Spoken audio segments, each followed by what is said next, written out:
from NBC4. This is the Channel 4 News at 11.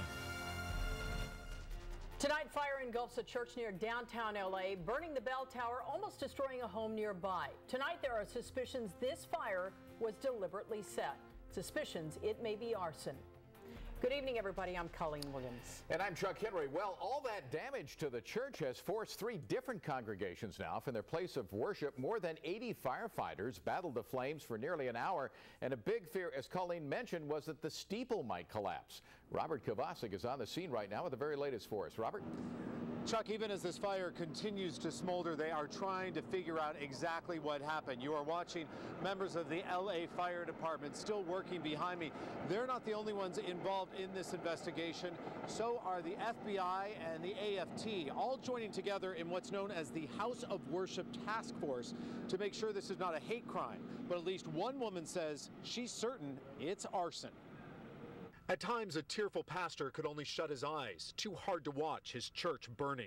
The blaze began before 7:30 this evening in the church that is home to 3 congregations. Pastor Henry Smith was leading Bible study inside when he heard the sound. The glass just popped, and then we just grabbed everything we could, and we just got out.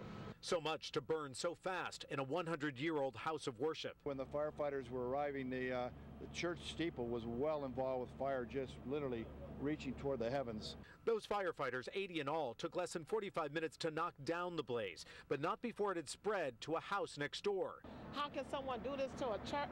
It's just, I don't know. But Pastor Smith's wife, Dora, says she thinks she does know it was set intentionally, and she saw a man near where it started. And then I just saw him tugging and pulling on something that is a garage right there.